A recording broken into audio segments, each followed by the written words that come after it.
And then we went to court and we just got that over with. Because I know sometimes divorces, they can linger. Listen, they be lasting for like 3 years. Yeah, and people still I was ain't, like, I'm not doing written that on the paper. No. At the end, I wasn't really like satisfied with the agreement we came to, but that's how much I just wanted it to be over with. I was like, I'm not about to do this any longer. Small doses, self-help from the hip. Small doses, we're talking that shit. Small doses, and keeping it real. Small doses, with me and Nana Seals. It's so funky. Welcome to another episode of Small Doses Podcast. I am joined today, all legs, by Bambi. Yes. This is actually pretty cool because we've never met in person. Right. But we like chit chat. I feel like you my girl. For real. Same. We like chit chat on the IG, and I feel like I really genuinely, I have no desire to be a parent. Really? But zero. Okay. I've parented enough. Yeah. From a distance. Okay. But like literally watching you with your kids is like a master class. I'd be like, how is she so Girl. calm? What is it? How? I don't know. And people think I smoke weed and I don't. I don't know what it is. I think it's probably like, I'm starting to realize that my calmness and me being so passive when it comes to a lot of things is probably like due to like some trauma in my life, for real. Like, and that's, I know that sounds dramatic, but No, it doesn't. It sounds normal.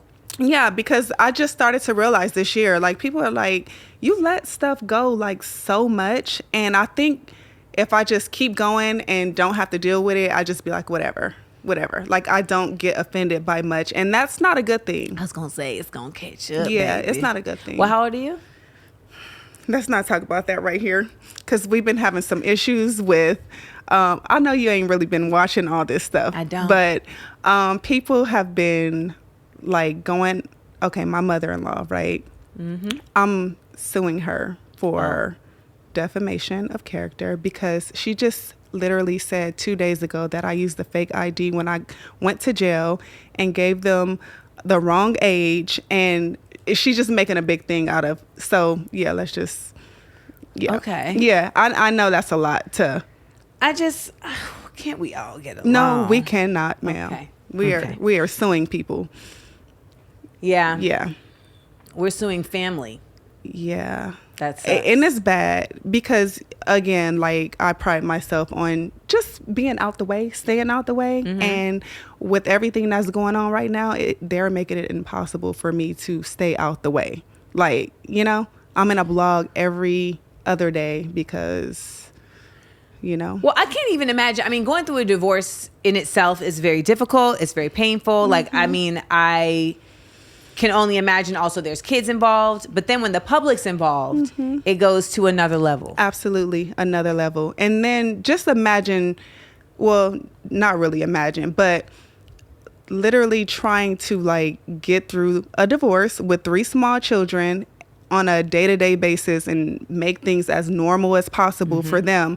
But then it's still like the extra drama that's coming with it. Like, right. It's insane. Like, I'm like, I didn't really have time to like grieve, you know what I'm saying? Like, because even though I did want the divorce and I wanted, like, it's still like, you know, my family is just two up. things can be true at the same time. Like, you can know that something is the right thing, yeah, but also grieve that it was the wrong thing. Absolutely. Right? Like, because that's the part that sucks. You like, I know this is what's supposed to happen, but it sucks that this is what's supposed to happen. Yeah. Like, and that's really what's happening. And it was, I don't want to say it was, but it has been, and it still kind of is, like, some days just really difficult because I'm like, I'm trying to get away from that and like establish like some peace, mm-hmm. you know, and structure for me and my kids. And it's just like, you know. Well, you know, the thing about trauma too is that it's funny that you said you feel like you respond to trauma, like because of trauma, you respond to things like real, like placidly. Mm-hmm.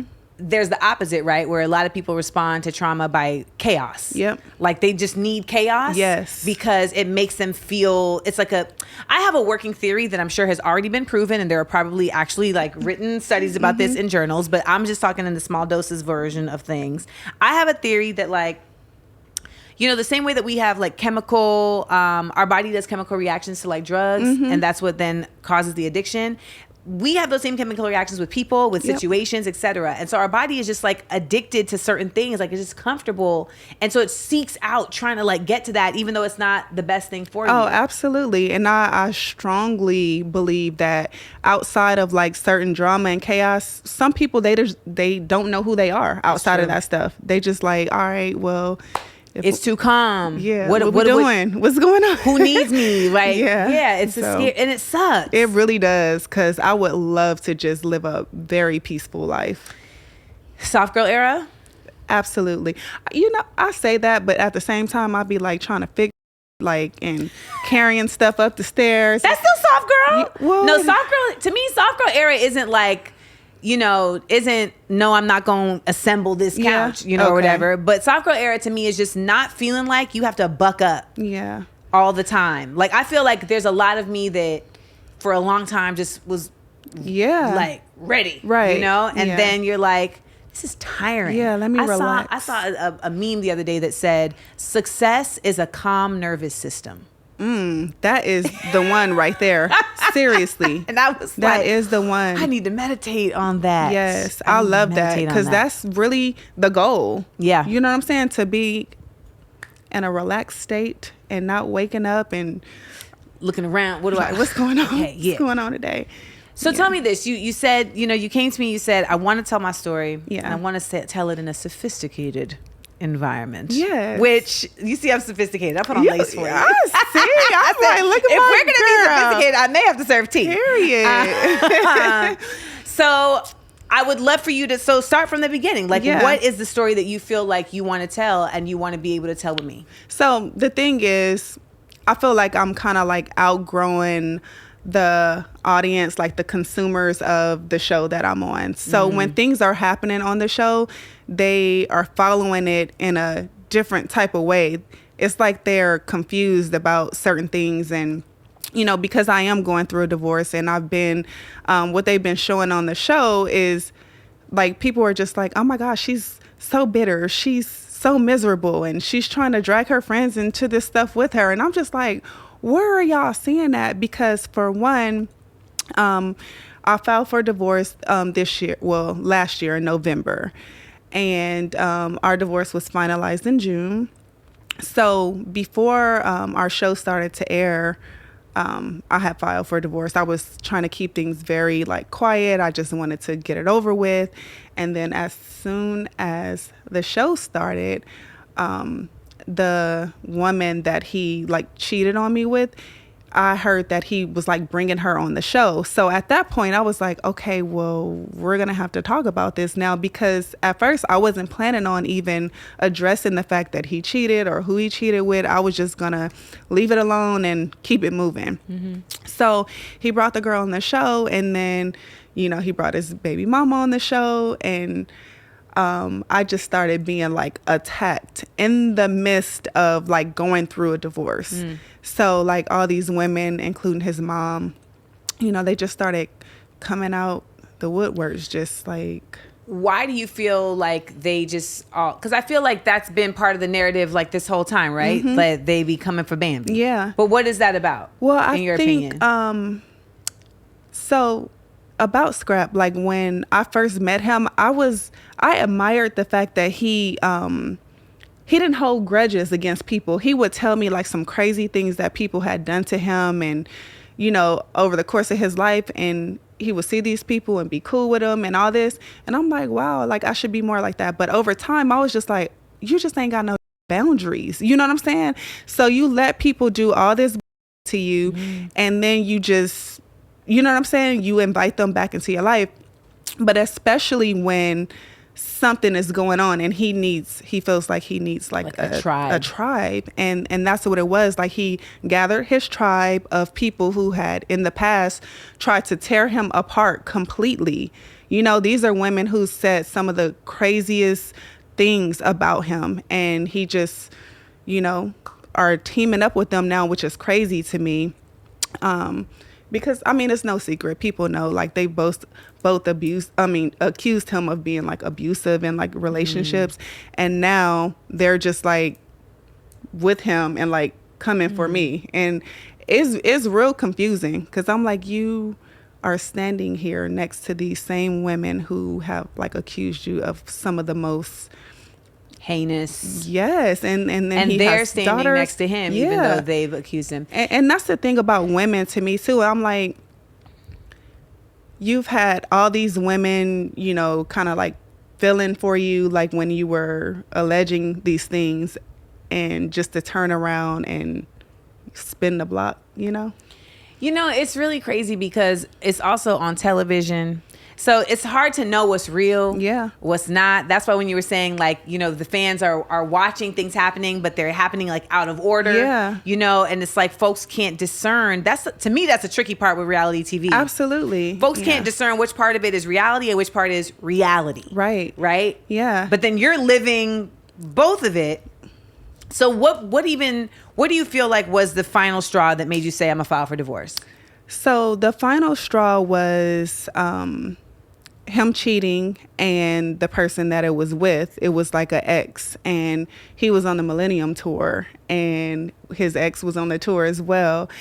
And we had a little discussion about it before the tour started. I'm like, you know, this may be a little like awkward, uncomfortable. And he's like, well, no, like it's fine, and you can just come like on the entire tour. And I'm like, I'm not gonna come babysit you, you know what I'm saying? Like I have 3 kids, and so but we did have some issues going on already. And then when I saw that had happened, the very next day after I saw that, you know, I looked in his phone and saw like text messages and DMs and all this, and the very next day I filed for divorce. Like it was just no conversation needed after that. What is it about? Because this is not the first time he's cheated. Well, as far as I know, it's the first time you know. Mm-hmm. Got you. Yeah. Okay, that's fair. Yeah. What is it though? Because I feel like we've all been in these scenarios where we'll be like, well, there were problems, right? Mm-hmm. But then there's like a final straw. Yeah. What do you feel like kept you all together before the final straw? Well, I felt like I didn't think that he was a cheater. I never considered him like a cheater, you know. He was just very present. Like, you know, we always did family stuff. We had our little back and forths, and, you know, sometimes he would go in the basement and I would go over here, but it was fine because neither one of us had, or to my knowledge, stepped outside of the marriage. But when we're having these issues, and then his mom is like being crazy on the internet and saying weird stuff on TV, and he's not defending me, that was just like the final straw for me. I'm like, okay, so you letting all these people come at me and say all this crazy stuff, and then you're cheating on top of that. Yeah, no. Did you all ever go to couples therapy? We started therapy probably maybe like 3 months before I filed for divorce, and it was actually going pretty good, or I thought. What did you like about it? I liked the fact that it was just like a space where we could hear each other, opposed to we needed a mediator in between us. When we would have conversation, I'm very gentle with anybody in my life, like friends, family, anybody that I talk to. I'm very calm. And he just couldn't receive that. Interesting. He could not. You know what? That is a common trope. I've experienced Really? this. Yes. I didn't think that. That is a common thing. It's like, this goes back to my theory. I think some people, they need the argument. Yeah.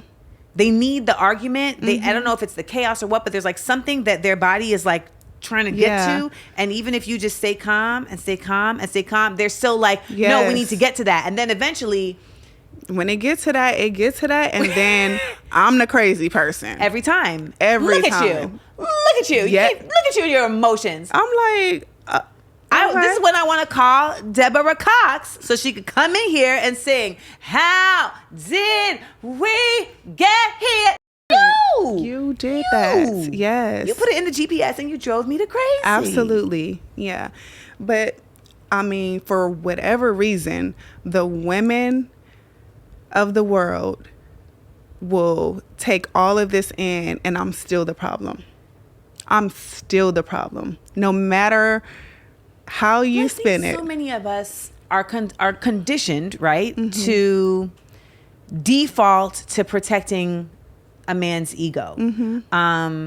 And what I found with like the best brothers in my life is that they have come to realize in their own evolution that it is up to no one to protect their ego but themselves, right? Yeah. And so like I have a lot of homeboys. I'm really blessed to have a lot of homeboys who have like gone through this like self-exploration of like, oh, hold up. If I want to be a good dude, I got to like figure that out for myself because the world ain't training me how to be a good dude. Exactly. But it trains women how to take care of men. Yeah.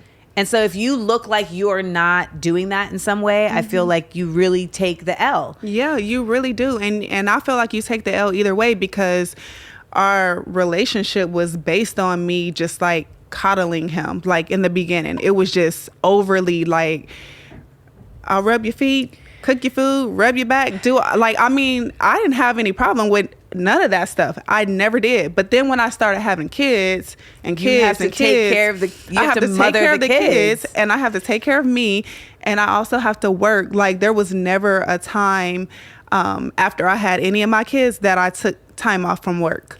I'm gonna say something that the internet is gonna be mad at. Okay. And Scrap gonna be mad at it too. He probably gonna text me. Okay.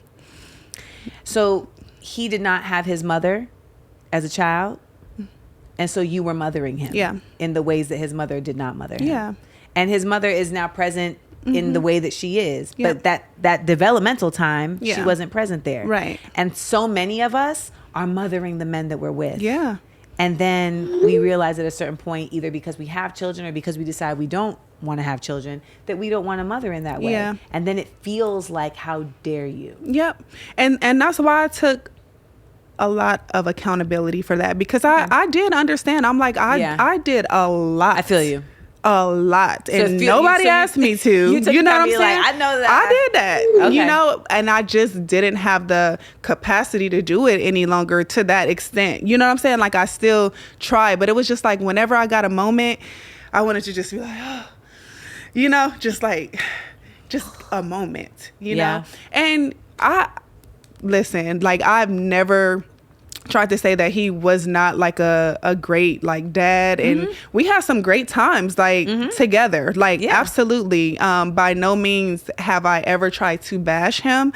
And you know, he did things like would take the kids in the morning so I can get some extra rest, but it's different because the kids are in the house and I'm trying to nap.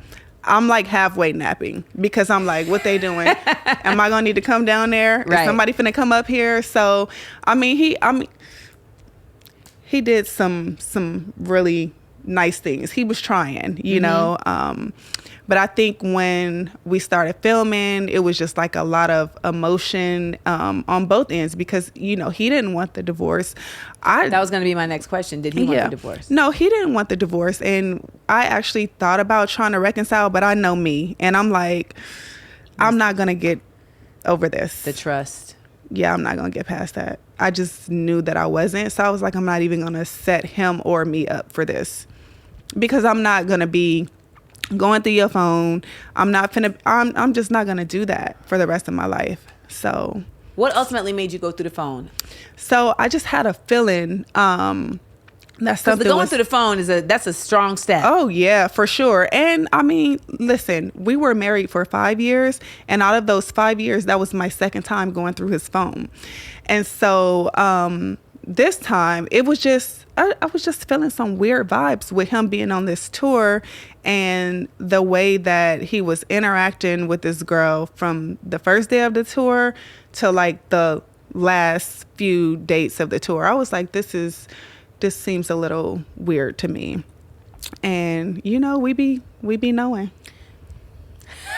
Exactly. We be knowing.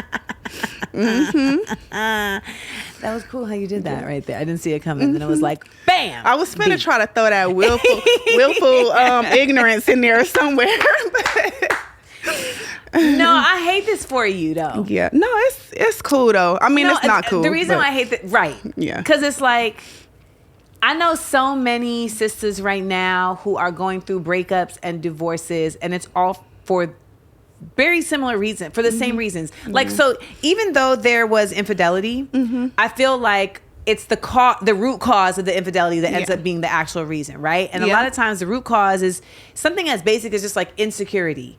And the insecurity can come for like so many reasons that you can't even like clock it. Yeah. You know? Yeah. But I actually like, I'm so self-aware and just aware, right? And I feel like I feel people, I be understanding. What's your sign? A Pisces. Oh, so like I'm very understanding, and I saw what happened. So he started this tour, right? And throughout our whole relationship, he was like trying to work towards getting back into that space where he was before as an artist, right? Right, yeah. So he got on this tour, I already know the story. I know. It was just like exciting for him, to see all those people every night. And I'm still on the phone with him, like, the kids, we need this. Needs. We got this going on. This, I got a doctor's appointment tomorrow, and so life was lifing for me. And when he was on tour, it was just like a fairy tale, and I understood, like, the girls was just out there just like, oh my God, and I'm at home like, all right, so what we doing, what I'm saying?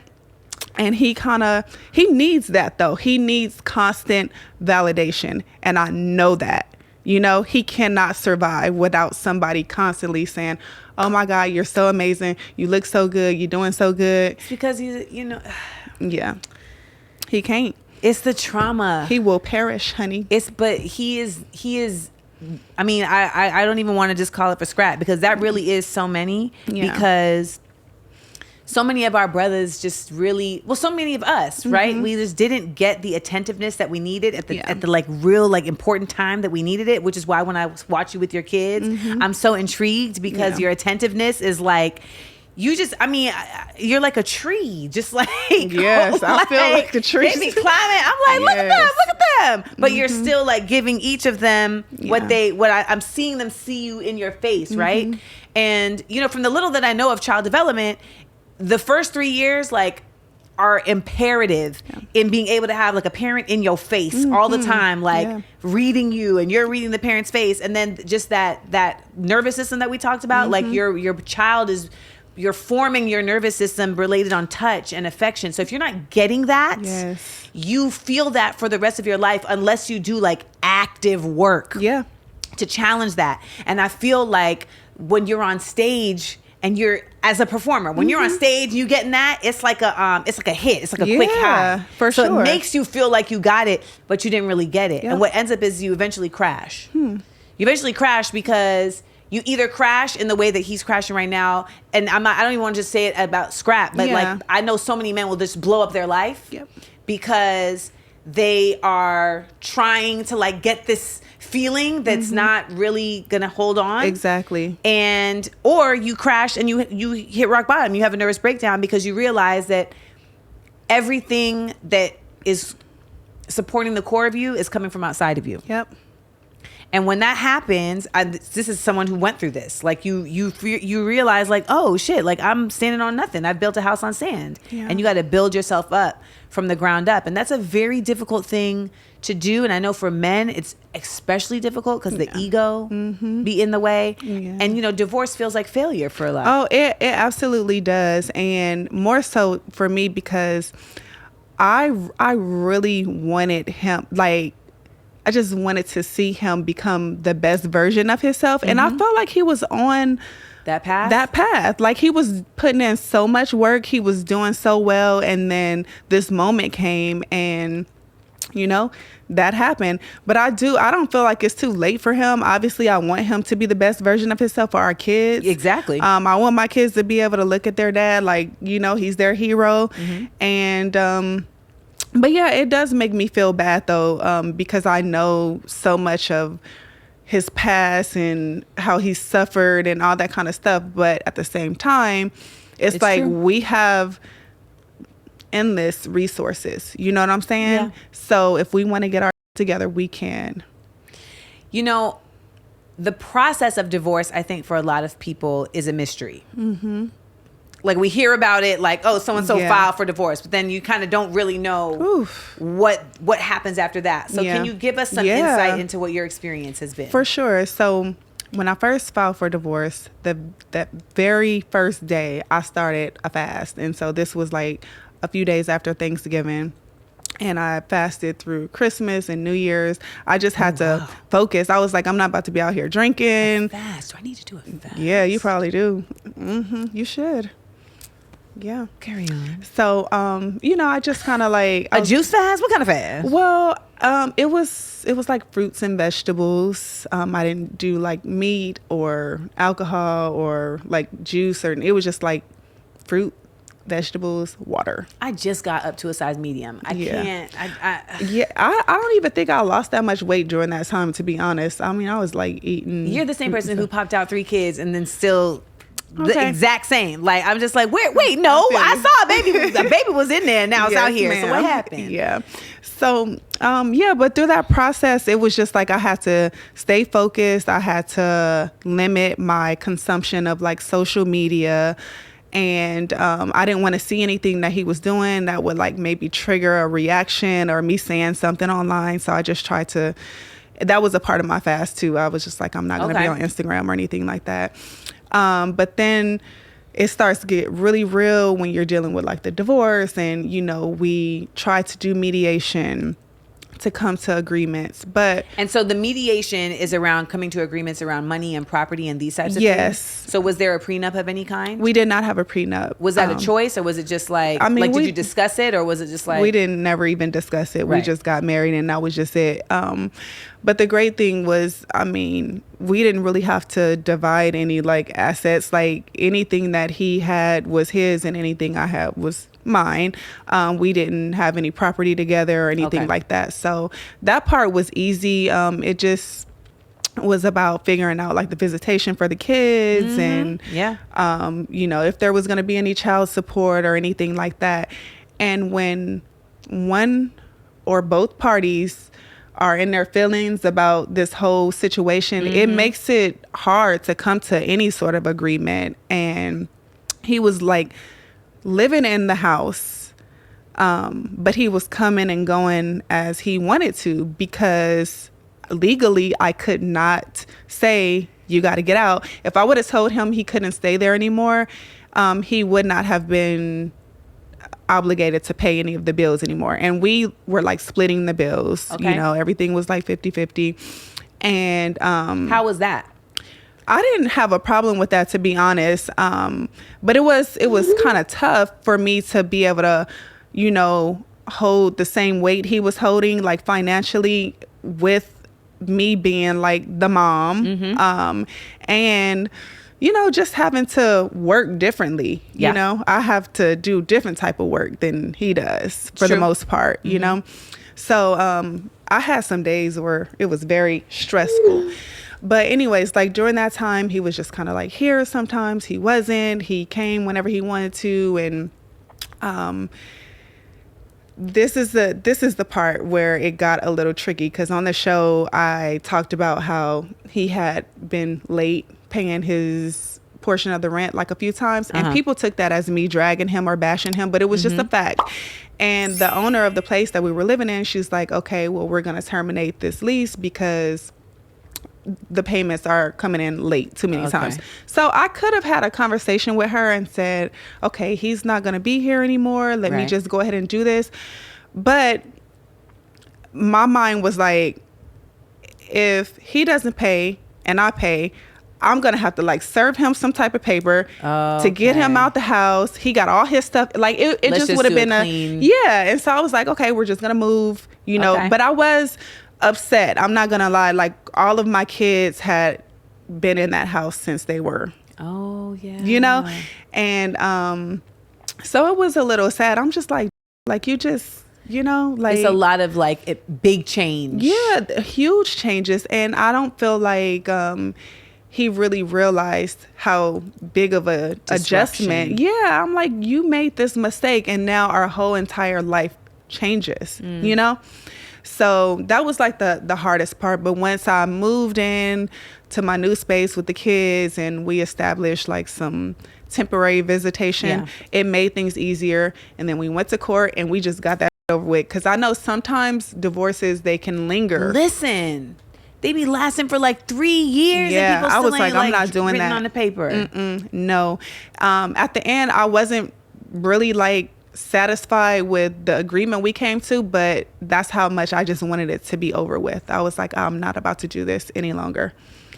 What do you feel like are the things that people say that around this specific situation that you want to clear up? I heard rumblings of a Benzino situation. Yeah. I try hard not to talk about Benzino, so I'm doing this for you. Yeah, no, that's fine. Why? No, because it's a part of your story. But okay, why do I not talk about Benzino? I don't mind. I think, I feel like off camera I will ask, what was the attraction? Well, I don't want to be shady because I feel like I had said something the other day and it offended him. I said the only reason people care that I had any type of dealing with him is because they don't like how he looked, right? they don't. Like, that's not, if it was anybody else, they would be like, okay, well, she just dated him like back in the day. Like, who cares, right? But here was the thing. So I met Benzino, and he's not somebody that typically I would be attracted to, but he was like a very nice guy. And, you know, we were hanging out, and he was very, very just, you know, like, fun. He was cool. Okay. And so I hung out with him a few times. My friends we would go to his house. He would cook for us. I never slept with him. But they were filming Love and Hip Hop. This was before I actually like really got on the show. He's like, we just gonna go. We gonna go kick it. You know, they're gonna be filming this scene. I'm like, all right, whatever. You know, I'm like down for whatever. And so this ended up becoming like one of the biggest scenes in the history of Love and Hip Hop because Kirk was married. I didn't know Kirk, right? I didn't know Kirk or Rashida at the time. I don't know these people. Okay, so Kirk was married to Rashida. She was pregnant at the time. And when I met him there, he said that his wife had given him a pass to kind of like wild out and do whatever he wanted to do. So there were two other girls who were in the hot tub and they were on Kirk. And I'm like over here on my side with like Benzino. And we kicking it, we talking, and the girls are just like all over Kirk, rubbing on him. And so people were mad. They were like, oh my God, your wife is pregnant, and you know, all this. And so I'm over here with Benzino. And to be honest, I wasn't really looking at it like that then. But now when I look back, I'm like, yeah, that was kind of bad, you know? Bambi, this is 2 times. I mean, not that that's a lot, but you be in the wrong place at the wrong time. Oh, I've been catching strays for years, and they're just coming back to back these days. But yeah, I was in the wrong place at the wrong time. You know, if I could do it again, like the part about Benzino, like whatever. Like we were both single, we were just hanging out, but just being in that environment with the man who was married and his wife was pregnant, that was a bit much. But again, I didn't know them, and he said his wife gave him a pass. I didn't know what the hell I didn't know what they had going on, you know.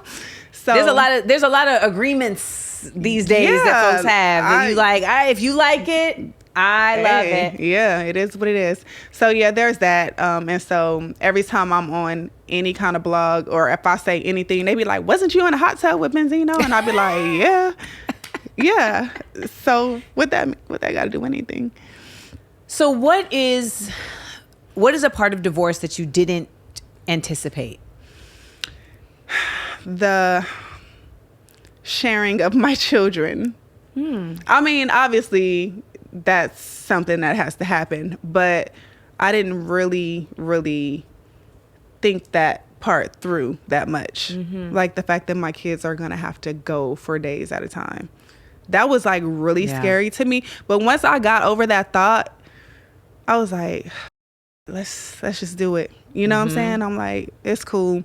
You know, I'll be able to get some done for 3 days and then boom, pop back. So okay. Yeah. I mean, I feel like that's a lot of people's fear. Yeah. You know? Yeah. And also I feel like a lot of people's fear is, how are my kids going to react? Yeah. And with that being said, I wrote a children's book about that because my son, the 4-year-old, he was Prince Breland. Prince Breland. Yes, he didn't understand it. Like, Breland is so attached to his dad. He follows his dad around. Like, he's on his heels, like, all day, every day. And so when we moved out the house, we moved into the new house, he kept saying, "Mommy, I want to go home. I want to go home." Oh. And I was like, okay, this is our new home. And then he's like, no, he thought his dad was still at the other house. So that was like, that was the roughest part, because I was trying to explain to him, I'm like, okay, this is going to be your house. And then, you know, your dad's going to have his own house, and then you're going to go over there, and then you're going to come back. He's like, no, I want to go home. I want to go to Alpharetta. He would say that to me. I want to go to the house in Alpharetta. And I'm like, yeah, no, that's not our home anymore. So this Google phone that we don't know how to work. Right. Just press the side. Hitting it. Yes. So, yeah, that was a rough part. But throughout this process, writing has been like really cathartic for me. And so okay, let's pause for a second. Okay, baby, you're smart. I don't know if people know that. You just said cathartic. I did. You've been pulling a fast one on us. I have. You're smart. Well, Amanda, people accuse me of lying about having a degree or degrees, and all. I mean, it just doesn't really ever come up for Let's anything. talk about these degrees. Yeah, well, I mean, I have a... People don't just casually throw around cathartic. Well, I did, because, you know, I minored in theater, and so that's when I first started using that word. I'm like, oh, this is cathartic. You know, I can just go in here and just... yeah, so, yeah. Impressed. Are you? Very. Oh. Yes. Yeah. Tell me more. Tell me about the degrees. Okay, so I played basketball, right, in college a little bit. And I wanted to go to a school that was Division I, but I also wanted to experience, like, I wanted to do the Black college experience. Yeah. So I went to Morris Brown. Okay. That was very short-lived, because once I got there, they started doing losing their accreditation. Yeah. And so I played on the team there for like half the season. I broke my hand, and then I moved back home, and I just finished up my degree like really quickly at Cal State Dominguez. Okay. So, yeah, there was that. But the whole time that I was here in college, it was crazy. It was insane, because I'm like one of the first people in my family that has a college degree. Congrats. And yeah, thank you. And it was, I was like homeless some of that time, like sleeping in the car, sleeping at a friend's house and all that. It was really important for me to get that. You know, I was like, let me just do this real quick. I don't know what the hell I'm going to do with it, but let me What was your degree in? Mass communications. And I wanted to do public relations. I think I was like 1 or 2 like credits away from public relations. So I said, let me just do mass communications. It's a little less work, but whatever. Let's wrap this up. Yeah. So, yeah. Do you feel like in the path that you've taken that you are using your brain to its capacity? I think so, because when it comes to being a mother, that is like one of the most important parts of my life right now. And I'm very on top of like education for my children. My 2 little ones, they just started like homeschooling the house. I saw. Yeah, I got them a teacher, and she comes like 4 days a week. Oh, dope. And my 4-year-old, he's in school. He's at this international school where he's learning Japanese. And yeah, so I feel like Chinese. That's Mandarin. My bad. Is it? Yeah, Konnichiwa. I don't know. Yeah, konnichiwa. That's it. So yeah, so I feel like I'm using it when it comes to, you know, just the way that I deal with them, and you know, that stuff. And now, you know, I'm an author. You know, I published my first little children's book. So I'm not like... little. Yeah. It's not little. Okay, it's not little. Big business. But I'm like, you know, who knows what's going to come after this, because I have been writing a lot. Dope. So, yeah. You know, it's funny. I think a lot of people, when they talk about divorce, they talk about like how much they lose, but then how much they gain. Yeah. So what are some things you feel like you're gaining in this process or have gained? That calm nervous system, that's priceless. So I have gained that. And that's been, even before the marriage and the divorce, I was always so like uptight and, you know, right now I feel so calm. I feel so relaxed. I feel in control of just everything that is happening in my life. Like I don't have anybody to blame anything on or to be like, oh, well, you did this, so this is why we're in this position. So I just feel really empowered. That last part resonates. The idea of like, there's no one to blame. Yeah. Right. I think for some people, they would look at that as a crutch, right? They would look at that as like a hitch, whereas like you're turning it on its head and saying, no, I like that I can depend on myself. Yeah. And I feel like that's an empowering strength. It absolutely is. Like, I feel good. I know people are like, oh, you need to go heal. And I'm like, oh, no, I dealt with my I was dealing with it like when it was happening. And I really recommend that to a lot of people. How were you dealing with it? Because that was going to be my next thing. Like, what are your I was, methods? you know, crying. I was writing. I was working out. I was just really, whatever I was feeling it. Indulging. You know, I let myself feel it. I let myself, and I know a lot of people too, they're like, oh, you know, I don't want to, you know, cry in front of the kids. But if at any moment I felt like that and they were there, they were like, are you okay, mommy? Okay. And I'm like, yeah, I'm okay. Okay. You know, I let myself kind of go through it, and they saw it, and it was okay. It wasn't like anything. I don't feel like it would be traumatic for them in the future. They'll be like, oh my God, mom was just, you know, in shambles. Yeah, no. So I just, if it came out, it just came out. And I think that was like the best part. How do you feel like your circle showed up? They showed up. You know, people were flying in to just be around me. A lot of my family, they understand how I operate, and I don't always need to be around people. Yeah. So they would call and check in on me if I wanted to talk. Excuse me. They would listen, and nobody really did too much when it came to him, or like, oh, F him and we gonna be this.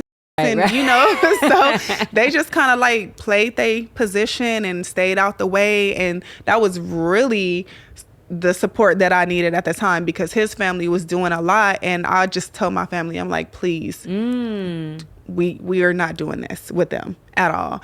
And so for them to fall back knowing how much they love me and care about me, it just showed how much they respect me. Yeah. Yeah. I mean, how do you feel like being in a public relationship, like on a TV show, you know, played into this going in this direction? Well, it was a lot, because for one, I'm not going to lie, like I have a lot of pride. And maybe if I wasn't, no, I still wouldn't. I just can't. People obviously are watching, and so that magnifies everything, especially like how you handle people and things. But I just don't care who I was. I wouldn't have been able to do it, because again, like I do have a lot of pride when it comes to, I'm like, yeah, no. But do you feel like being in a public relationship contributed to you all's problems that even led to this? Or do you feel like it would have been regardless? I think it would have been regardless. Just because he was like chasing something that I could not provide for him. So it didn't really have anything to do with the public's opinion of it. Because that's the thing about me, to be honest. I'm in trouble right now in a lot of different areas for just being me, just being like a real friend to people. And I don't really care about how the public perceives it or whatever. I care about how my friend feels like in real life. Yeah. So people, they don't, you know, a lot of people operate off of how they think the internet is going to react to something. Please speak. Yeah, so they'll be like, well, I'm not going to do that because people are going to think this. And I'll be like, well, who are these I don't, people? Why robots and like, I'm not, it don't even matter, you know, what these people think, because when my friend is going through something, or if I'm going through something, my friend is going to hold me down and take care of me, not the internet. So facts. Yeah. It's real. Yeah. It's real. I mean, I think the whole process of just relationships is, a lot of us like don't realize how much effort they require. And I was talking on my Instagram today just about how like when we talk about like how relationships require so much work, majority of the work is work you're doing on yourself. Yep. It's not even like necessarily like you with the other person. It's like making sure that you yourself are the best version of you to show up in the relationship. And that could be damaging to your relationship too. Working on yourself, because then you outgrow your partner and they still just be like,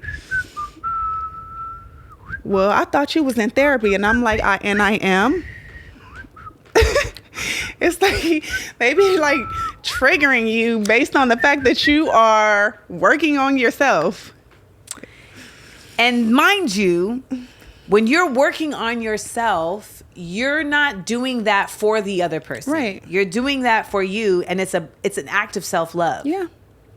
And I feel like a lot of folks don't necessarily put those two things together. They're afraid to go and either talk to a therapist or go to Reiki or, you know, get the workbooks and explore their mind because they're like, well, then that's a weakness. Or I'm going to run into something that I don't want to run into. You know, I'm going to uncover something I don't want to uncover.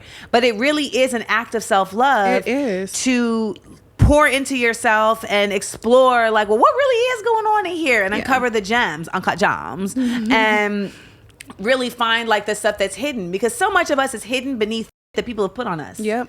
And then we get in these relationships and they put their shit on us. Yes. Right. And then you're like, okay, well, I've been spending this life digging my way out of this to get to joy, and I didn't do that for you to now come and pour your shit on top of me. No, like, for real. You know, so it's really a real thing when we see that the divorce rates are going up, but I feel like simultaneously the rates of women going to therapy and women going into independent spaces is also going up, and Absolutely. it's no surprise that these two things. That's crazy. I never really looked at it like that, and that's a real thing, because I found out that I was codependent. You know what I'm saying? Same. You know, so when you start setting these boundaries, people don't like it anymore. No, they're just like, oh, well, what the f- are we here for then? They don't like a boundary, honey. They don't like a no. They don't like an expectation, obligation, responsibility. They like, what's that? What is that? You should just be happy I'm here. Yep. Yeah. And for a long time, you were. Yeah, for sure. I really was in all areas of my life. Like, I don't care if it was friend, like a person on the street. Like, I got 3 kids and I'm helping somebody fold their stroller down and do, you know, like, I just really felt like I have to do extra for people. I don't know why. We are very similar. See? We are codependent. We just, I don't know what that is either. I'm always like, you need help with that? Yeah. You okay? Let me push the cart. You want me to carry that? Like, I'm like, why? And Why? you know, for what it's worth, like, I think there's a blessing in that, right? Because there's a selflessness with that I see shows up with your kids too. And that can really show up in a great way with a partner who is giving the same. Absolutely. Did you ever think about this? And this may sound a little shallow. Did you ever think about like growing up, right? And you are beautiful, and so just doing too much just because you wanted people to kind of like not think that you were like snobby or and do you think that has something to do with you being so codependent? Because it's like you going out of your way to prove that you are like cool and human. Well, yeah, because you don't want the light skin thing. Exactly. Right? So you don't want to be looked at like, oh, she thinks she all that. Exactly. You know, she light skinned. You don't want that. Yeah. You also don't want to like come off like, oh, I think I'm better because I'm light skinned, because that ain't it either. Yep. And then there's also just the effort of like, I don't want to be judged off of some surface. Like, I want you to like judge me based off of some real. And so I feel like there is an effort that I feel like I definitely like consciously made to like be in service. Yeah. Like, how can I be in service? Yeah. How can I always be in service, you know? And I think, and I've talked about this several times on the show, part of the codependent is that you feel like if you're in service, then you'll be needed. Yep. And then they won't leave you because you're needed. But they will always leave you. Because you don't, no matter what you have, you don't have what someone needs. Oh, you don't have enough. You will never have enough. Never. And that's for you too. Yeah. Right? Like, I mean, for all intents and purposes, no one has what I need. Right. Only I have what I That's need. it. And that's why I have to do the work to find what I need. Yeah. You know? Yeah. And I'm so proud of you for, you know, standing on just like your own truth. And I think a lot of this being a public figure thing, it can get very murky because folks are very loud. Yeah. In a way that can make you question your own truth. Like, you like, y'all don't even, wait, hold up. Y'all don't even know me. Yeah. Y'all don't even know me. Mm-hmm. But I do want to tell you that, you know, there is a courage to going through this in front of everybody. Ooh, honey. So kudos to you. I think, you know, the whole idea of being in a public relationship, we want to be able to share. Yeah. You know, but you also know that, like, on the other side of this, if it go left, oh, what they gonna say, Exactly. you know? Yeah. And you would not be human to not think about that. Now, No, like for you sure. said, you go like, okay, whatever, but there's still like that piece of you that's absolutely. just... And I think mine is more so for the other person, especially now, like dating people. I always worry about like what they have seen or heard and how much of that do they believe, and you know, so I'm like, this is gonna be weird. Yeah, it's gonna be weird. Yeah. Join the club.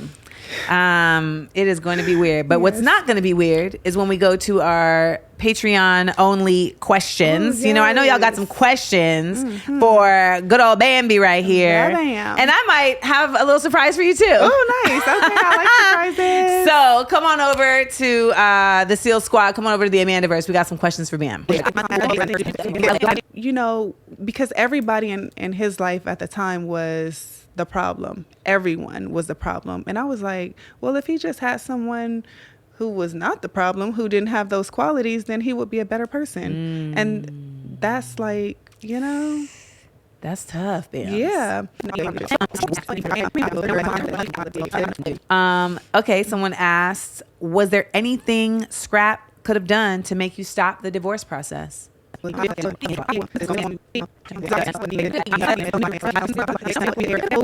fact that people think that, oh, you have to have a healthy co-parent. I'm like, no, we're going to parallel parent because I don't with him like that. And Did you know that I used to with Scrap? no, I did not. Well, if you didn't hear the questions in the bonus section, you need to go check them out because this is a piggyback off of that. But you know, you said you don't co-parent, you parallel parent. What is that?